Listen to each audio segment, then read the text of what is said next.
ପିଲାମାନେ ଆଜି ଆମେ କିଛି ଜୀବଜନ୍ତୁଙ୍କ ବିଷୟରେ ଜାଣିବା ହେଲା କୋଉ କୋଉ ସବୁ ପଶୁ ଅଛନ୍ତି ସେମାନଙ୍କ ବିଷୟରେ ସବୁ ଜାଣିବା କେମିତି ଜାଣିବା ନା ପ୍ରଥମେ ଆगे ଚିତ୍ର ଦେଖି ଜାଣିବା କିଏ କଣ ଚିହ୍ନିବା ହେଲା ଦେଖିବା ଚିତ୍ରରେ ଆମେ କଣ ଦେଖୁଛେ ଭାଲୁ ଏ ହଉଛି ଭାଲୁ ତାପରେ ମାଙ୍କଡ଼ ମାଙ୍କଡ଼ କୋଉଠି ରୁହେ ଗଛରେ ରୁହେ ଡାଳରେ କଣ ହୁଏ ଡିଆଁ ମାରେ ଏ ଡାଳରୁ ସେ ଡାଳକୁ ଡିଆଁ ମାରେ ତାପରେ ବଣ ଘୁଷୁରୀ ମାନେ ବଣ ଘୁଷୁରୀ ये बहुत हिंस्र আছে ହେଲା ଝାମ୍ପି ଦବ ଦୌଡ଼ି ଦୌଡ଼ି ଝାମ୍ପି ଦବ ତାପରେ ये କଣ ଦେଖିଲ ଜିରାଫ ये ହଉଛି ଜିରାଫ ହଉଛି ବହୁତ ଲମ୍ବା ସେ ବହୁତ ବଡ଼ ତାର ବେକଟା ପୁରା ଲମ୍ବା ହାତୀ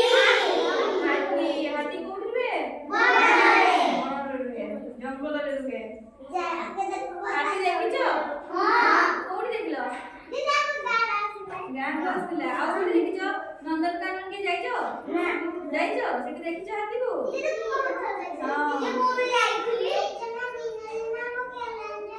ହଁ ତାପରେ ଏଇଟା କଣ ଦେଖିଲ ହରିଣ ହରିଣ କି ଦେଖିଛ ତାପରେ ଏଇଟା କଣ ଚିତା ବାଘ ଇଏ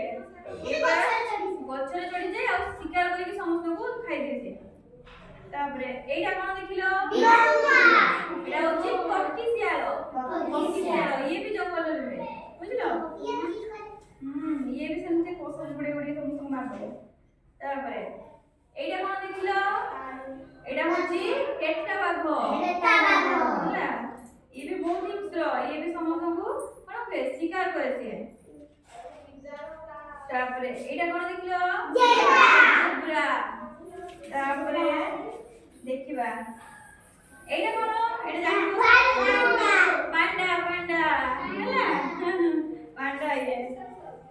ତାପରେ ଏଇଟା କଣ କହିଲ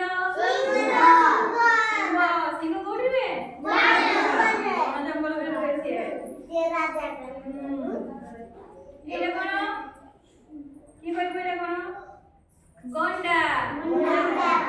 ଦେଖୁଛ ତ କେମିତି ହେଇଛି ତା ମୁହଁଟା କେମିତି ଦେଖିଛ ତ ତାପରେ ଏଇଟା କଣ କଙ୍ଗାରୁର ଛୁଆ କୋଉଠି ଅଛି ଦେଖ ତା ପେଟ ପାଖରେ ଗୋଟେ ଥଳି ଭଳିଆ ଅଛି ସେଇଠି ତା ଛୁଆକୁ ସେ ରଖୁଛି ଦେଖିପାରୁଛ ଚିତ୍ରରେ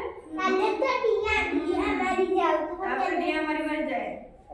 ଏଇଟା କଣ କହିଲ ପିଲାମାନେ ଏଇଟା ହଉଛି ବିଲୁଆ ଆମେ ଗୋଟେ ଶୁଣିଛୁ ନା ବିଲୁଆ ବଡ ଚତୁର ପଇଡ଼ ବଡ ଚତୁର ଜାଣିଛ ନାଇଁ ସେଇଟା ହଉଛି ତାପରେ ଜଣେ ଆସିଲ ଦେଖିବା ପିଲା ଜଣେ ଆସିଲ ଗୋଟେ ଚିତ୍ର ଦେଖିବି କହିବ ସେଟା କଣ ହେଲା କହିଲେ ଦେଖିବା ଏଇଟା କଣ ଏଇଟା କଣ ବୁଝିଲ ତାପରେ ଏଇଟା କଣ କହିଲ ସମସ୍ତଙ୍କୁ କହିଦିଅ ତାପରେ ଏଇଟା କଣ ଦେଖ କଣ ଏଇଟା ତାପରେ ଏଇଟା କଣ ଜିରା କଣଟା ଜିରା ତାପରେ ଦେଖିବା ଏଇଟା କଣ ହାତୀ